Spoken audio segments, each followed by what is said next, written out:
This is Music with Mason here, still at the Olympic. I am here joined with Ex-Cathedra. The guillotine, the national race up fighting against flesh to flesh. The machine describes all of dissent, graceful souls of thrash. There's official government policy, terror is the order of the day. The masses create more public killing, the body's left to decay. To the guillotine. To the guillotine. How are you guys doing today? Very good. Just got off the stage with Resistance. Yeah? Oh yeah, ready to tear it up tonight. We're glad to be here. It was a good drive. It's pretty fun. Big chill. Very cool. All right, Ex-Cathedra, you guys are based out of St. Louis, Missouri. So you guys drove all the way up here to Iowa, Cedar Rapids. And you guys are pretty well known for your songs Revolt, To the Guillotine, Shannon, and PSOM. What does a PSOM mean? Like, what does it stand for? Stands for pyromaniacal state of mind. It's about wanting to set things on fire. Well, that's nice.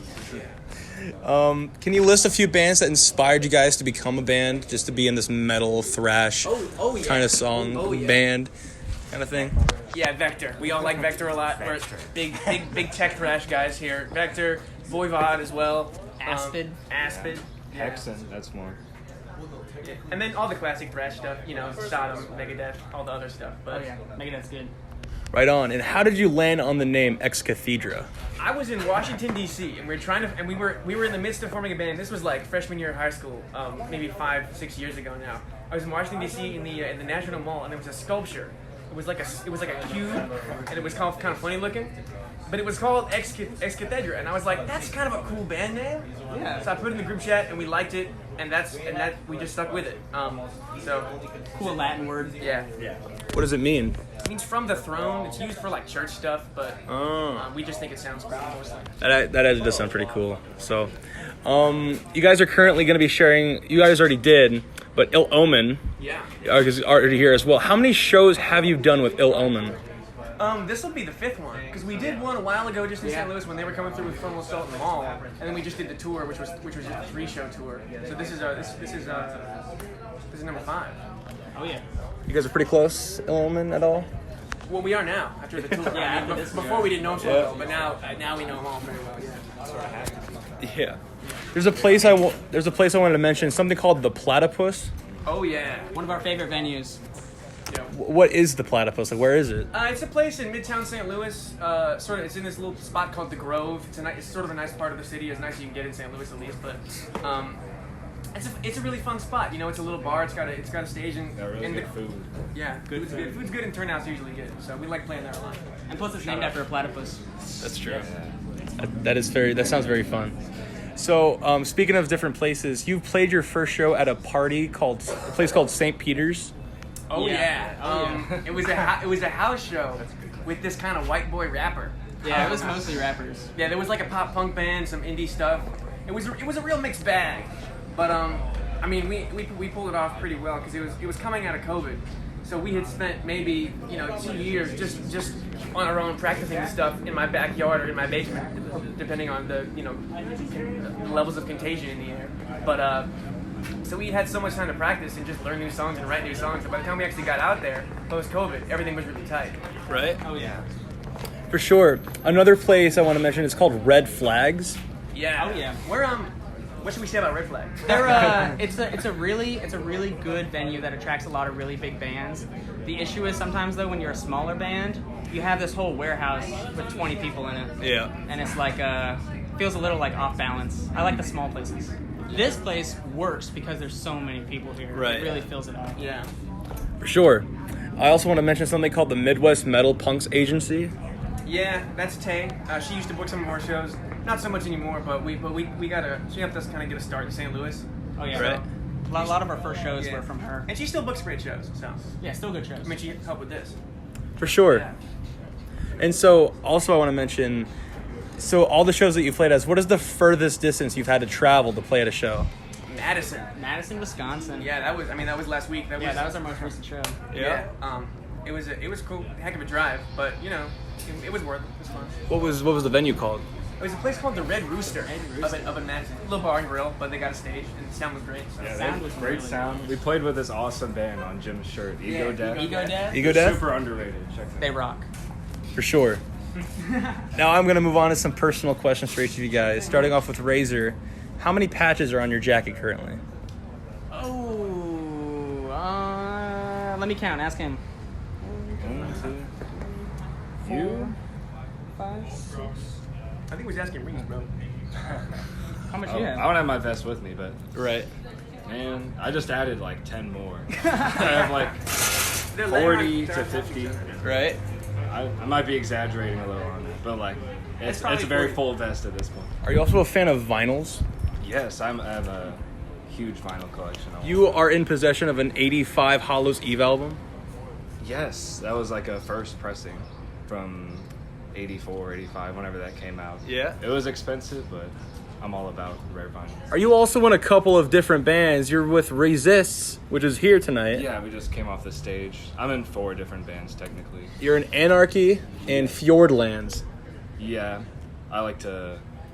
I mean, metal's kind of my life. Right. So like, being in a bunch of different projects, I love it.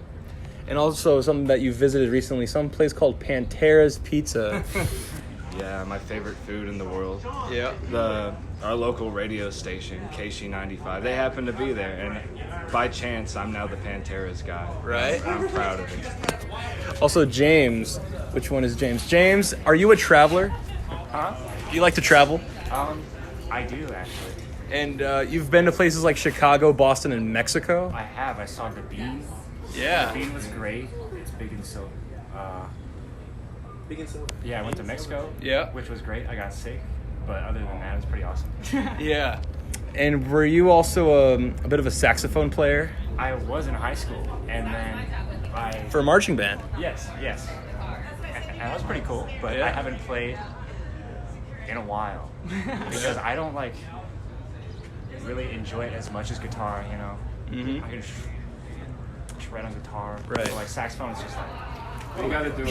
You gotta play some sax on Ex-Cathedra, though. Yeah. We'll make it I happen. do. We need a song with the saxophone solo. That might happen one day. It's kind of in the works. for it. It's kind of in the works. We have a couple long ones which may occur on. So we'll see what happens. Yeah. So Fionn. It's been. Finn. Okay, I'm sorry. I didn't want to say it wrong. Yeah. Yeah. It's that Irish spelling. Have you ever held a parrot on your arm? I have. Yes, that was in Hawaii. I went there again for marching band. But yeah, that was fun. Who was Abaddon? Abaddon was a D&D character I had a really long time ago. Dang. Yeah, he was a warlock. Yeah, and you also liked to draw a lot back then too. Oh yeah, lots of art stuff. I actually did our logo, which we don't have a picture of it right now. Not when I was wearing it, but Yeah, metal logos and album covers and all sci-fi that good stuff. stuff. Robots. Oh yeah, robots, gore. He's a great You artist. can show him your UVA one patch. You drew that. You drew that? Yeah, That's sick. and that one. That is sick. St. Charles. Pretty good place. Yeah. Pretty good place. I go to school at St. Charles Community, actually. I do too. But yeah, it's a pretty good place. It's close to St. Louis. You Yeah. know, that's all you can ask for when you play in a band. What's your major? I'm doing the music education major. Mm-hmm. I like music theory. I like a lot of different type of music, so I think it's just something that is really good to know if you want Right. to have anything to do with music. For sure. Luke, What's up? was there a snake outside your garage? There was for a while. That was kind of cool. We have a lot of snakes around my house. I live in the suburbs, but we used to have a big back lot, so you'd get animals coming up, turkey, snakes, stuff like that. It's pretty fun. You got a lot of creatures back there too. Have you encountered frogs all the time too? Many. I'm a bit of an amphibian enthusiast. I like them a lot, so I pick them up. Well, I'm not anymore. It's bad for them. I used to pick them up, then I learned it's bad for them. I don't. I just take pictures of them now. But yeah. Were you also in marching band? Yeah, I was. I marched quads for a long time, which luckily for me applies, similarly to drumming. It's the same thing in a lot of respects. So, and the calf strength helps out with bass drum playing too. So it all kind of lined up well for me, and I would do it again. But Right on, for sure. I also want to mention one of our couple of final questions here, unfortunately for you guys.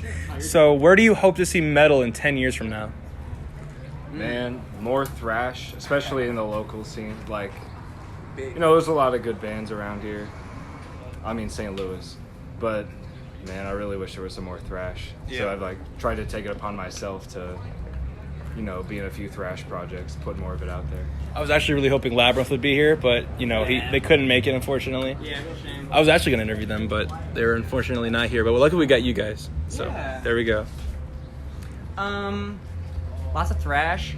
I really like experimental, like metal, Mhm. like just like anything to make it different. Like have a wind instrument, have some cool like synth stuff, have some like amen breaks. I don't know, something. I think I like when stuff is evolving and stays new. For sure. I don't really know, man. I love thrash. I love death metal. I guess I'd like to see less core and more of a return to the, like the extreme roots. Just because a lot of stuff these days is metalcore and hardcore, and that's fine. But it kind of sucks when you're a thrash band and you just get put on bills with hardcore bands all the time because the crowd's different, the moshing's different. So I think same as what Reese was saying. I'd like to see more. I'd like to see more thrash and more death metal bands out there. For sure. Thrash. Thrash, but better. And, like, more evolved in some way because it's, like, gotten slightly stale in recent years, and there's not, like, a whole bunch of, like, new stuff to see. Like, there is, but you have to really dig for it. You know? Right. Like some new. Agreed. They're not popping out as much as they used to. So, second and final question. What is the future for Ex-Cathedra? Is it a cathedra or a cathedra? You can say it both ways. We all say cathedra, but a lot of people say cathedra, and I don't really care because you hear the word cathedral in your life, so it's like that. Yeah. And then that's how you say it. So it You guys know Wyvern? Yes. I've called them Wyvern every single time. Yeah, man. I think I have as well. But well, we're working on a full length. Yeah. We have 2 singles recorded right now. They're being mixed by a friend of ours. They should be out. I mean, honestly, like in a week or two. Before the fall. We have singles coming. We're playing those tonight, so you'll hear them. We have a full length in the works as well. Most of the guitars and bass is recorded for that. We're working on drums, vocals, and sampling now. It's a long full length. It's more than an hour, yeah. Really techy, really thrashy, really progressive. So if you like that kind of stuff, I mean, definitely tune in. That's the big thing is the full length, and then after that we have so much more material. You know, Google Drive of like 30 lyrics that don't have songs yet. Yeah, and, so much, and a bunch of riffs. So much stuff just simmering. Yep. That like we have a whole album's worth, and then there's like 4 more songs we could just make based off of like sections of things we have that we didn't use and stuff. Right. For sure. And for our final question for you guys, I've asked every band this single question. What would you tell the young and aspiring musicians who want to do what you guys are doing right now and just have a passion for what they do? Man, I'd say, like, take it upon yourself. Like, I was in so many bands that just didn't go anywhere, like, before I met these guys. And I, like, just started trying to make music all by myself since I felt like I couldn't rely on everyone. Not everyone is super dedicated. Right. So, like, you know, bet on yourself. Like, learn from the pros, how to just make it happen. For sure. I think just find some people and play some music. That is like, you know, if you want to play on a stage, then write some music. You're probably going to be in a bunch of things that don't work out, but like as long as you're having fun doing it, then like it's going to be good for you, Right. and you're going to learn stuff. For sure. Yeah. I guess a couple things. First thing is being in a band with your friends. If you're like it's after you've been in a couple bands, you can join a band and sort of work your way into that social group and become friends.